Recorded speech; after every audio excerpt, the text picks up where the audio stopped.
Welcome, welcome to the Heads Together podcast. I'm your host, Jill Mokes, and I am so happy you are here with me again this week. Thank you for joining me. And this week I have a treat for you. I'm joined by Ian Sanders. Ian is a storyteller, author, speaker, trainer, and coach, and he works with some of the world's leading organizations. He's built quite an unconventional career out of following his curiosity and then sharing what he's learned along the way. I'm going to be honest, this is a really deep episode for me. I feel like I had a bit of a personal transformation while recording this interview with Ian. Ian is amazing. He's an incredible storyteller himself, but he also brings so much sense to the whole why we tell stories, why curiosity and storytelling are important for us as entrepreneurs. So Ian has been a regular commentator on work life for the Financial Times. He's the author of 5 books and his latest book, 365 Ways to Have a Good Day. In this book, he wants to inspire people to spark change in their own lives and to get more out of every day. Ian has spoken at some incredible events, including the Do Lectures. I am a huge fan of the entire concept around the Do Lectures. Check out the website if you get a chance. And he's also an optimist instructor for the Simon Sinek company, where he runs his Redesign Your Workday class for global audiences. So we are in for such a treat. I'm really honored that Ian has made time to join me today to talk about how curiosity can become our superpower. And if you are someone who, like me, doesn't enjoy sharing unless I feel like I'm adding something, I don't want to just add to the noise, right? And this episode with Ian, I think, is going to really help you understand the value in storytelling in terms of relationship building, which, as you know, I am a huge fan of. So without further ado, let's dive into the episode with Ian. Welcome to the Heads Together podcast. I'm Jill Mokes, and I am obsessed with cutting through the noise when it comes to growing your business. Each week, via intimate coaching conversations and inspirational stories, I share what it really takes to get the results you want in a way that feels right to you. I am all about attracting higher ticket opportunities, building authentic relationships, and creating the abundant, full-fat version of your dream business. I mean, how many of us have beavered away creating a light version of what we really want? The thing is, I honestly believe when you're outstanding at what you do, there is no limit to what you can achieve. So, are you ready to put our heads together and make it happen? Let's go.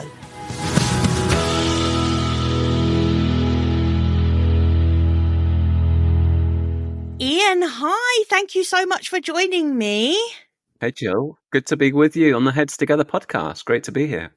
Thank you. Ian, I have been very excited to have this conversation with you for 2 reasons. One, you have already achieved one of my bucket list things, which is to write a book. And I want to hear so much more about that. But also, you have also spoken at one of the Do Lectures, I believe, in the past, which is another thing that I'm absolutely desperate to go to at some point. So I'm curious about all of those things.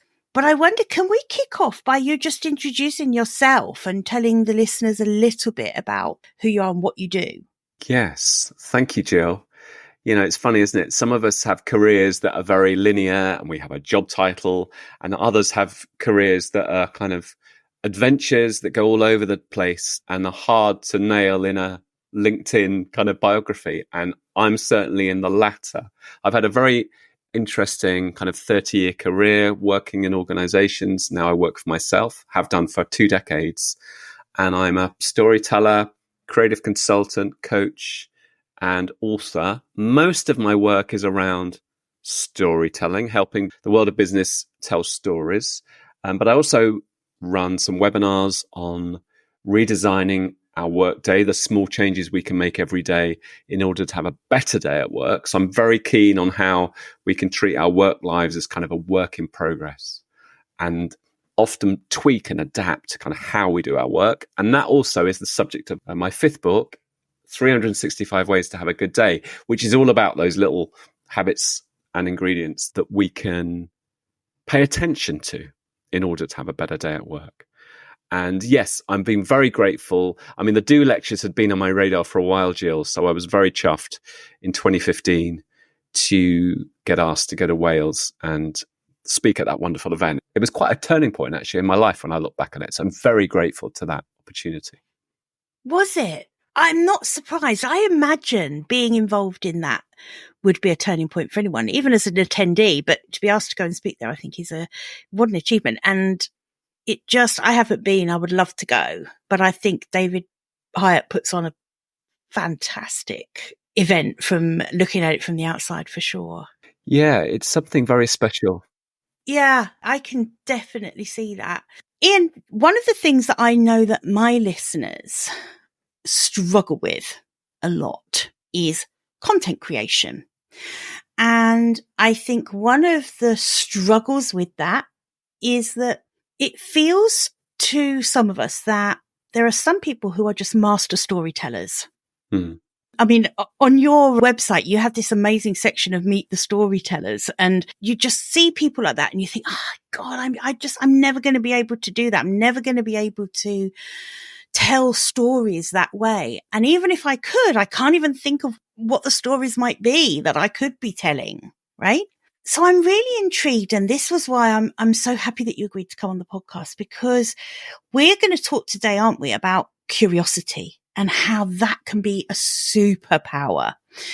And I've got this sneaking suspicion that curiosity and storytelling are very inextricably linked.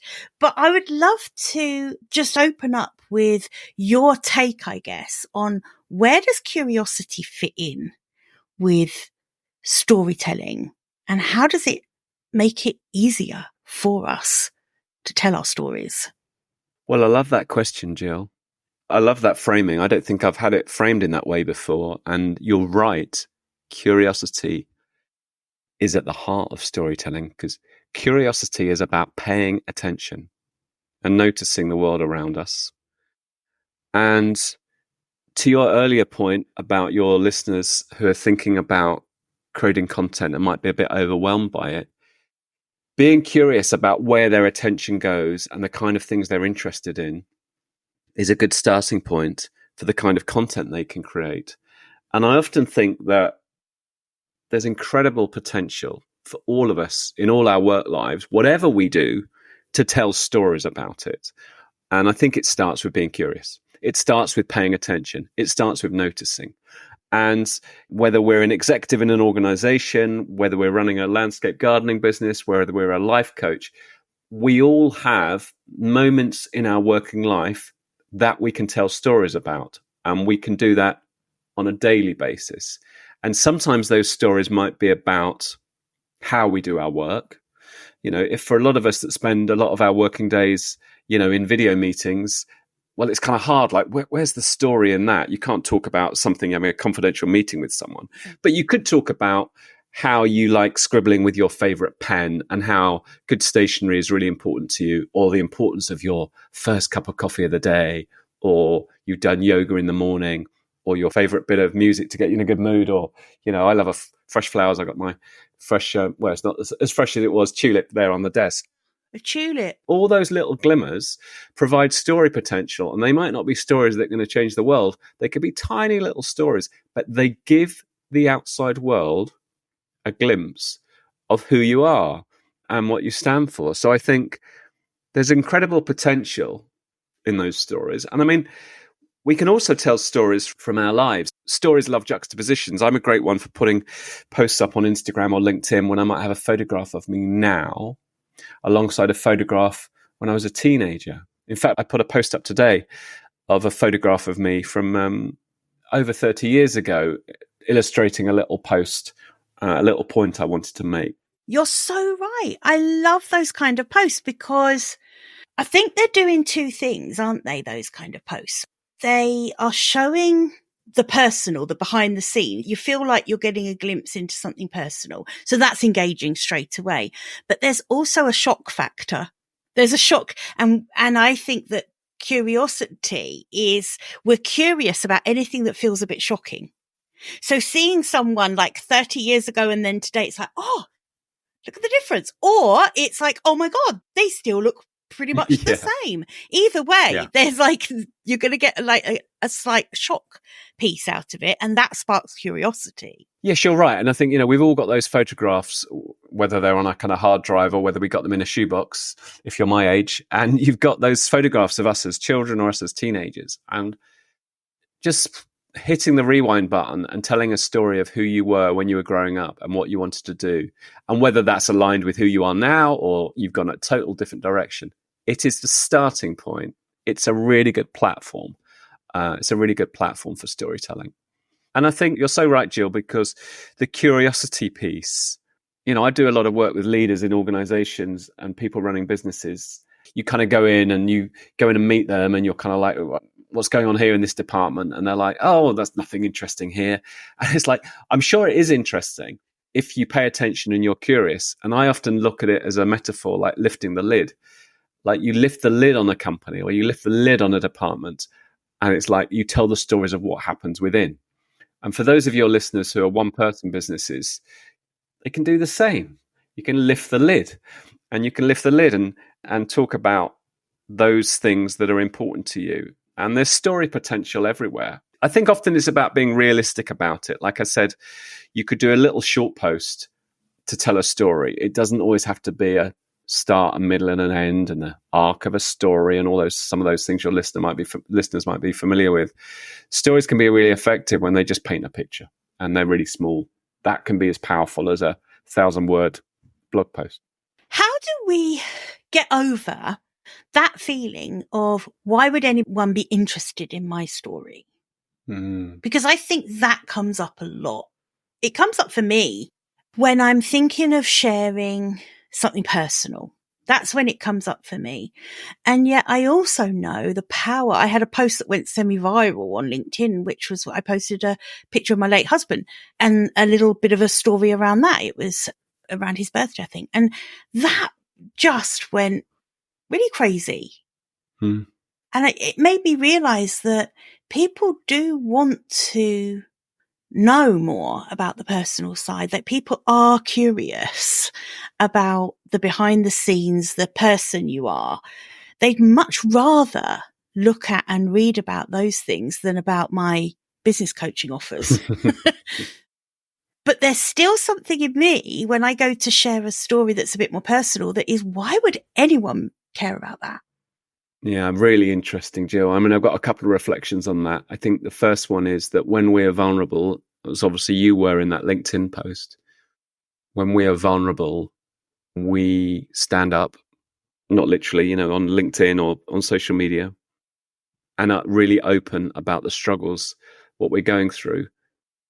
It really resonates with other people and it makes an emotional connection. We care. After we finish, I'll go and look at that LinkedIn post because, I think what's interesting about it is that even if I didn't know Jill and I saw that post, I would get a sense of you and I would feel something for you.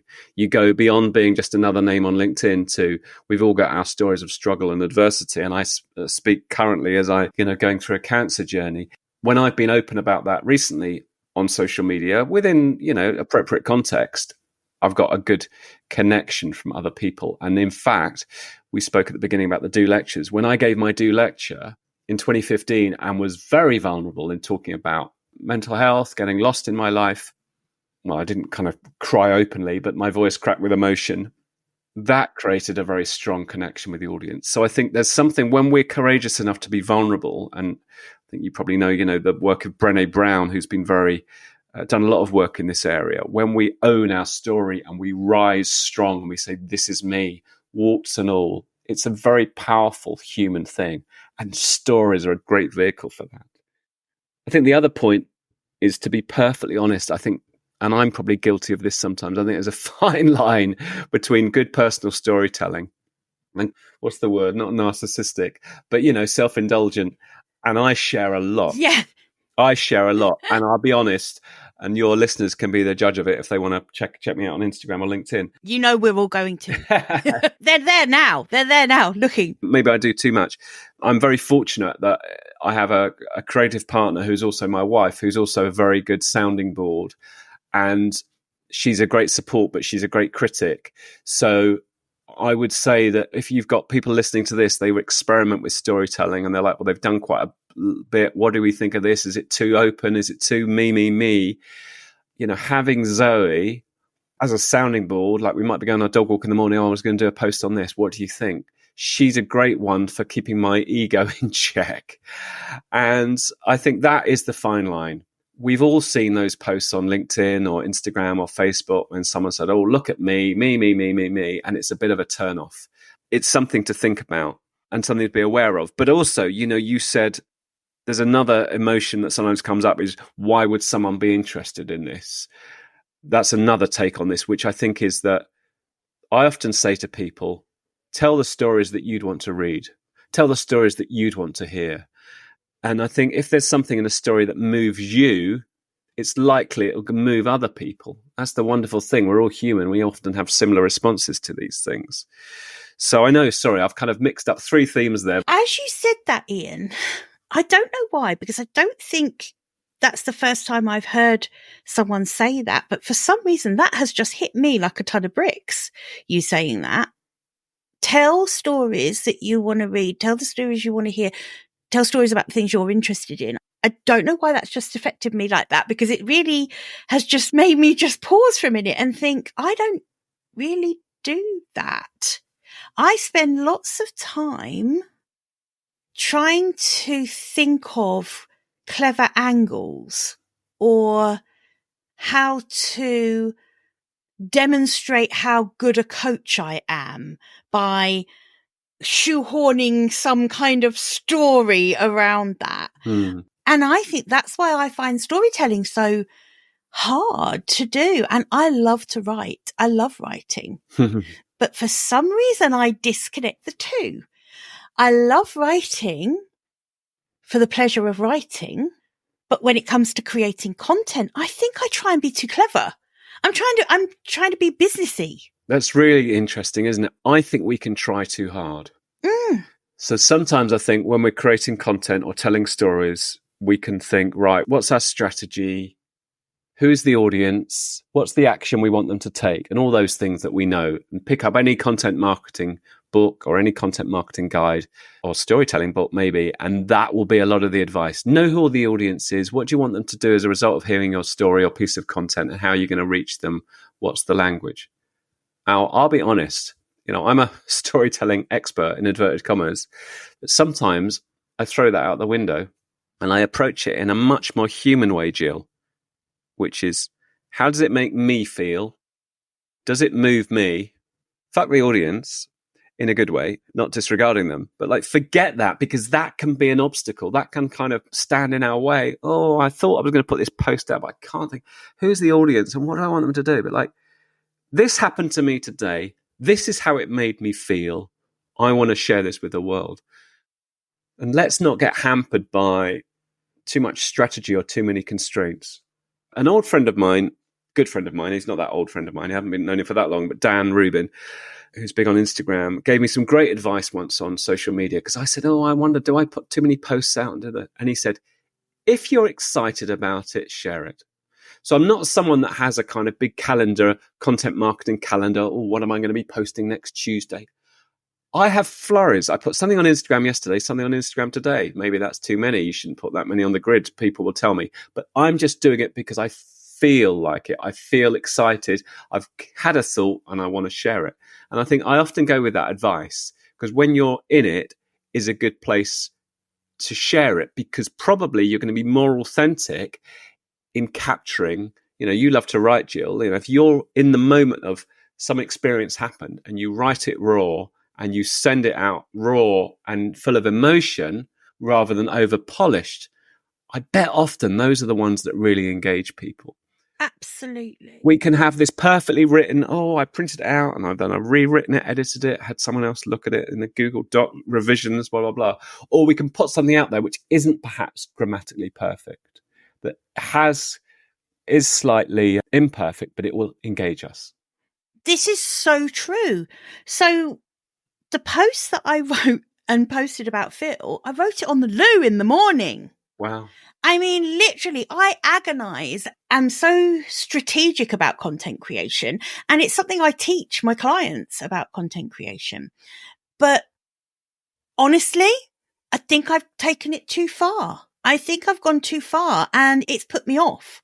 That's why I haven't been, a couple of posts a week go out for me on Instagram and LinkedIn, but I'm not writing them. My VA is writing them and they are to just promote the podcast, like really lackluster content creation. And that has been intentional for a while because I felt disconnected from what I've actually been sharing. So I feel this is turning into a slight coaching session for me. So I apologize, listeners, but trust me, if I'm finding it like engaging in this way, our audience will be as well, right? We just said that. Yeah. They will too. Yeah, exactly. I know them pretty well.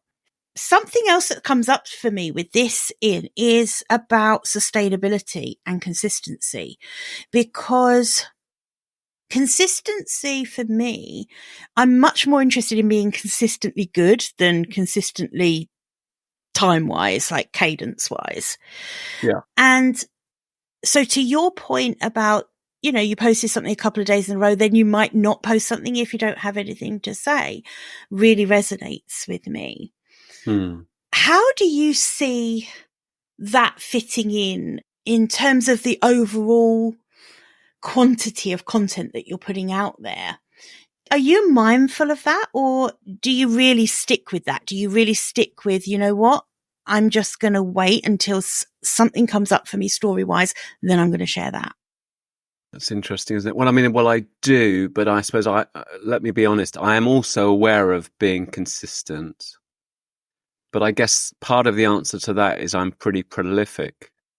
I feel I've got a lot to say.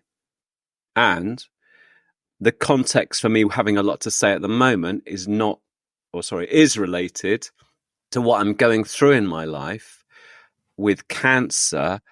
And I'm well, I should say I have prostate cancer and I'm well with cancer right here, right now. I'm not ill. I don't have any physical ailments. So I'm able to work in the usual way, but I suppose I am going through a process of... And you look well, may I just say. Well, thank you. Thanks, Jill. I suppose I'm going through a process of heightened reflection and heightened curiosity. I've talked about it last week in a little video about looking at the world through new glasses as I kind of not emerge, I'm still in it, but as I go through this thing. I feel like I've got a lot to say, but I think you make a good point. If one is only going to post when one feels excited to, you might then have 2 or 3 weeks and nothing to say. And is that an issue? It can be, because I think if you get a reputation for being quite prolific and then people don't see you for a while, they might think, oh, what's happened to them?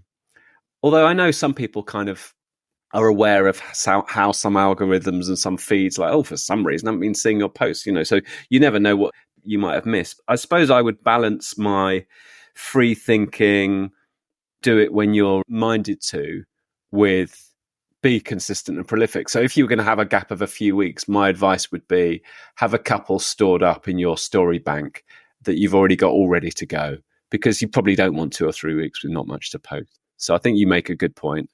And it's all very well me advocating total free spirit, but you probably want to be a bit more consistent than that.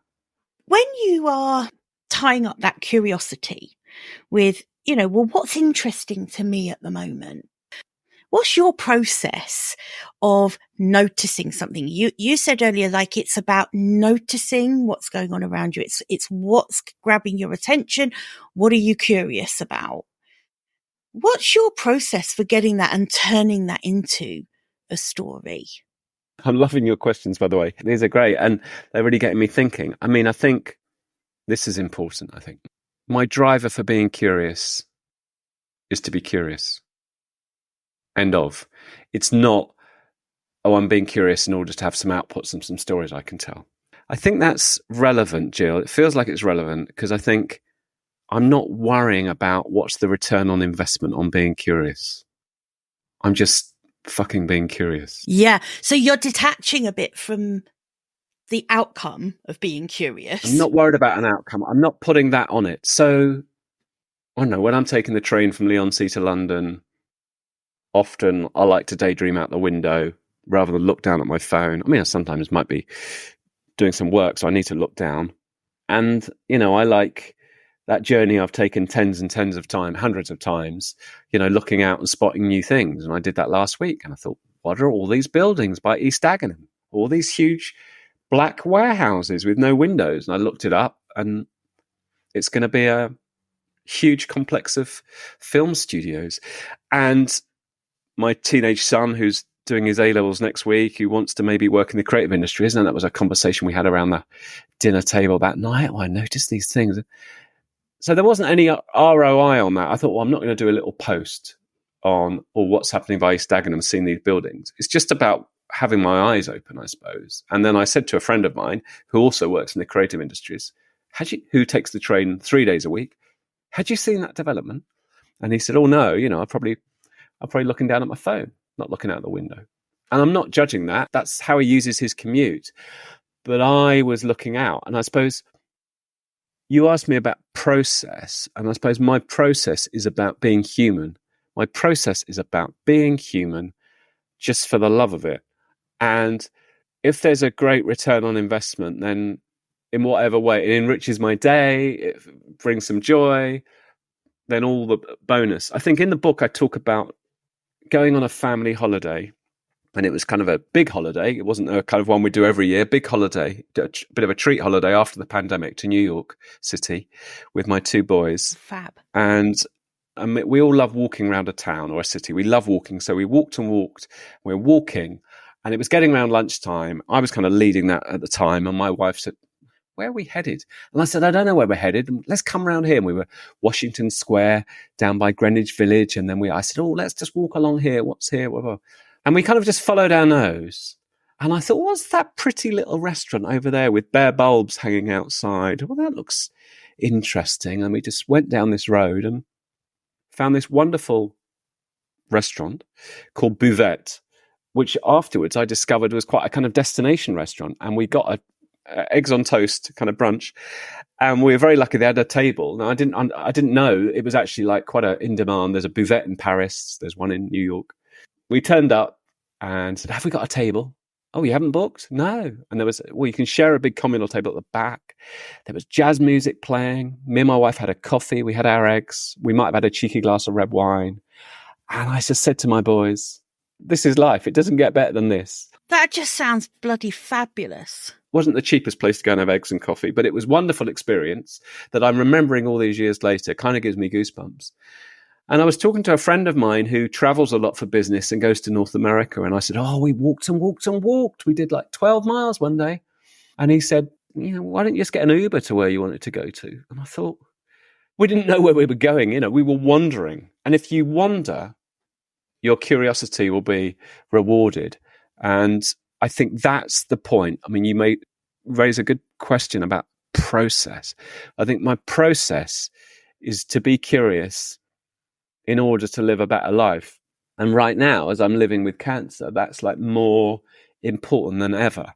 So my curiosity is about being Ian and having a good quality of life.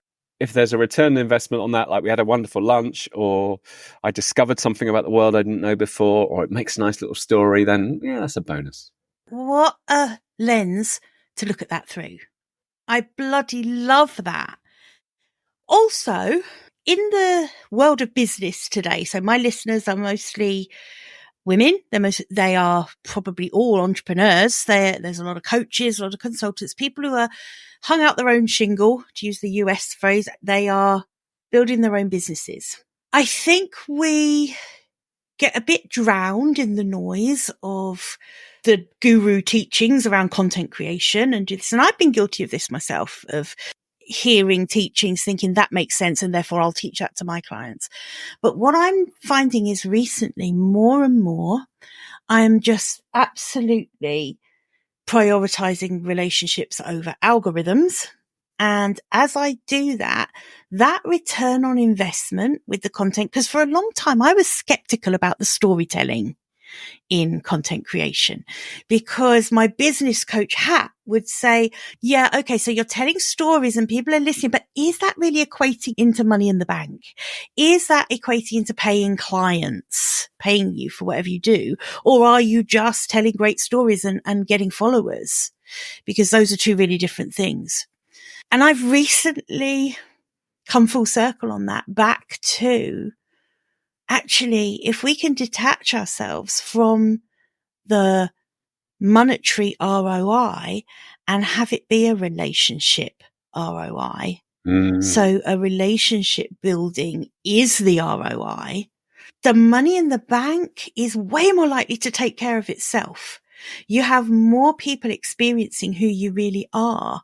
And it's only when you know who someone really is, would you ever trust them enough to invest in them, is my opinion. So I am so moved. I mean, I just love the example and the story you've just shared about how the ROI, it's not always what you think it's necessarily going to be. The guy who suggested the Uber, maybe his ROI on the day would be fitting in as many things as possible Yes, and true. ticking off all of the landmarks, right? Maybe that's his ROI. Yeah. But for you, the whole experience of the walk and the meal and the jazz and the ambience and the fact that you later find out it's this really popular restaurant, which, to be honest, most people probably don't rock up at the door and say, hi, have you got a table for 4? Yeah. Because No, it's good probably point. booked ages in advance, right? So I love everything about that story. Thank you.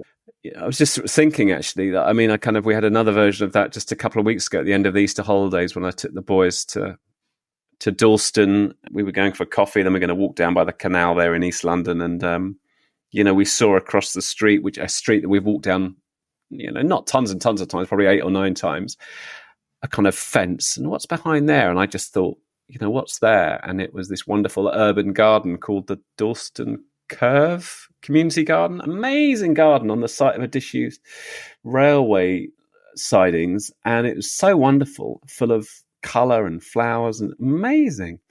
And then my boys kind of reflected after that. They went, why did we go there? I suppose we just asked, what's over there? And that question can be quite revealing. Whether we're walking around our neighbourhoods, our communities, where we can kind of be like a tourist in our own town, just like looking at it differently, or those things that we take for granted. You never know where that might lead. But I love your point about relationship first almost and commercial second, because I have had a lot of experiences of being curious, sometimes online, if you like, with maybe people I've followed or people I started following. And then we've had a connection, then we've got a friendship, then we've got a business relationship. To your point, I didn't start those by thinking, oh, maybe they can be a client. I started it through the human lens of being curious. Absolutely right. I just couldn't agree with you more. I hear people complain a lot, well, I don't know about LinkedIn because I've never got a client from it. And I think they're equating being on LinkedIn with someone just messaging them out the blue and saying, hey, can I hire you? Right? That's not my experience of LinkedIn either. No one's ever messaged me out of the blue and said, hi, can I hire you? I wish they would. If you're listening to this, by all means, follow me on LinkedIn and reach out to me by DM, but not one of those really long emails that just tries to sell me something, obviously. That's the other thing with LinkedIn, is it's hilarious. It's like we're so down on the people who try and sell us anything, and then we're like, hang on, why am I using this platform? Yeah. Or a lot of people think that. No. So yeah, I really think that this need almost for there to be this direct ROI on everything we do. It's the train journey where you're looking down at your phone all the time. Mm. You're making logical decisions because you're on your laptop, you're on your phone, you're probably very efficiently using your time. But the true ROI is being missed, isn't it? The relationship building part, being curious about what's going on, using that to tell stories that are engaging and start allowing people to see a bit more of who you are and what matters to you. Because that's something for me. I'm curious about what matters to people. And stories are a great way of showing what matters to you, aren't they? Getting that connection. When I shared my story about wandering around Greenwich Village, and that really struck a chord with you. And the wonderful thing about human beings is quite a few people listening to this might think more with my friend about, well, why didn't you go and see the sights? And you could have got an Uber or got the subway around New York and gone there much quicker and didn't walk all those miles and got loads of them in. So different people have different reactions. Just so happens that you and I are on the same page on that. I think that's interesting. You know, we're not trying to appeal to everyone at the same time. I'm not for everyone, which is fine. No. But I think if you're interested in human behavior, if you're curious, then telling stories and listening to other people's stories is a great way of making those kind of connections and reminds us about what's important to us, doesn't it? You know, reminds us the importance of being curious without a return on investment. Because it doesn't matter, it's just enriching your life, you know. Those are the best stories. The best stories are ones where you enjoy the story for the story's sake, but there's another layer to it where there is a message you take. Someone else might not, but the message you take, you apply it to your own experience of the world.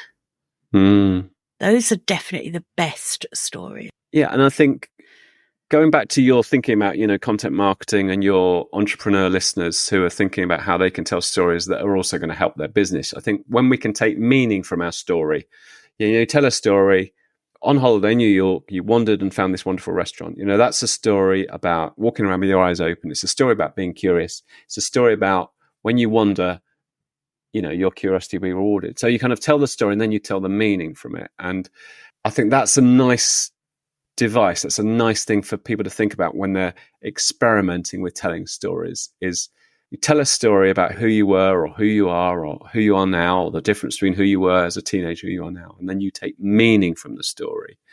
And I think the other thing is, the great thing about social media tools are we can really experiment with a story. You know, it's not a hardback book that's out, that's like set in stone. You can change a story. You could delete it if you think, oh my goodness, that didn't land well at all, or I wish I hadn't said that. You can experiment. You can see what gets good traction. And you go, wow, everyone loved that. I'll do another one of those. That's the interesting thing. And I think that's what I really was struck by, Jill, in your story. Yeah. Your story of vulnerability that you told was that it hadn't been kind of planned. Sounds like you kind of wrote it off the hoof when it was your late husband's birthday. So it had meaning on that day and it really struck a chord. And you wouldn't, you know, it's a very authentic, vulnerable story. So that's not the kind you could contrive and go, oh, I'll do one of those a week, because by their very nature, you wouldn't want to do that. But I suppose it does remind us that when we're vulnerable and that when we're authentic, that's when we get traction. I don't know, it's a bit of a generalization about LinkedIn that people talk about their successes a lot. And I've got a new job and I got this award or this happened. But of course, as humans, we're not always interested in the stories of what went right. We want to know the stories of what didn't go right, because everyone has human. That's the thing of being alive and being human, is the stories of struggle and adversity. When we've got the courage to share stories of things that went really badly, I think they land well, because we can relate to those. I tell a story in my book, 365 Ways to Have a Good Day. And I think it's kind of number, whatever it is. It doesn't matter if you're not for everyone. And it tells the story of when I went all the way to Madrid to give a class in association with a business school to a group of executives. And I thought it had gone really well. And then because it was in conjunction with a business school, they had all the participants fill out these feedback forms and da-da-da. And they sent it to me. They sent the feedback form. And one of these, they were Spanish and Latin American, this cohort of executives. And someone had written alongside my session, this guy was really bad. And it was just a good kind of reminder that we're not for everyone. You know, yeah, I've told stories where I come across well, but I've also told stories about where someone went, this guy was really bad. You know, and I'm like, shit. No, say what you really think. Yeah. We're not for everybody, and I don't think we want to be, because we would have to be so anemically generic to apply to not offend anyone, to not alienate anyone. We'd be personalityless. Yeah. So I always say to my clients, it's as important to create content that intentionally repels the people that you really don't want to work with as much as creating content that attracts the people you do. I think that's quite important. Absolutely. The posts about being human and about talking about struggle, whether it's me talking about mental health and cancer or you talking about your late husband, those are the stories that will often cut through. And, I've done a lot of work with leadership teams, and I often cite examples of Sheryl Sandberg, who used to be chief operating officer at Facebook and then Meta. She talked very publicly about losing her husband suddenly. Yeah, she did. Running on a treadmill, and on vacation. Like, oh my God. And she was open in talking about that in her book, open about it when she was on Desert Island Discs. And you go, wow, she's not just this faceless COO of this huge global multinational corporation. She is a human being. Satya Nadella, who's CEO of Microsoft, written on LinkedIn a post about being a father of a son with special needs and how that had opened his eyes to, the importance of making products that were accessible for people and making sure in their hiring that they were more inclusive. And when leaders or, solopreneurs, like a lot of your listeners, it doesn't really matter. It's just like when people in the business world, in a business context, in a work context, share stories about difficult things they've gone through, it makes us human. When you share yourself Absolutely. And you tell the stories that matter and you act in a human way, you get engagement. Wow. What a brilliant, brilliant note to wrap up on, Ian. When you are human and behave in a certain way with humanity, you get engagement. Yeah, do you know what? This is honest truth. I kind of want to go away and write and create stuff now again for LinkedIn. It's made me sort of fall back a bit in love with doing that. Oh, great. Honestly, I am not exaggerating. I feel like I really want to start sharing a bit now. And I think I've got a different perspective after this conversation on when I say, why would this matter to someone? I'm asking the wrong question. The question is, why does this matter to me? Yes. That's it. Yeah. Ian, thank you so much. So much. What a rich conversation. I appreciate it. And I will put the links to your book, 365 Ways to Have a Good Day, and to your website, which is fabulous as well, into the show notes. And I'm just so grateful. Thank you. Thank you, Jill. I really enjoyed that conversation. I think that's what you call an important conversation. So thank you for hosting it. Do you know, that feels like an important conversation. I think it'll be certainly a pivotal one for me. I think it will be for the listeners. So I'm very grateful. Thank you so much. Thanks a lot. Bye for now. Bye.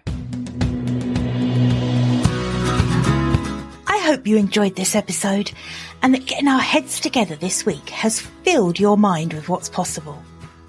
If you love the show, would you do me a massive favour, please? Would you leave a 5-star rating on Apple Podcasts? It would really help me put more heads together, reach more ears and expand more minds. Until next week, bye for now.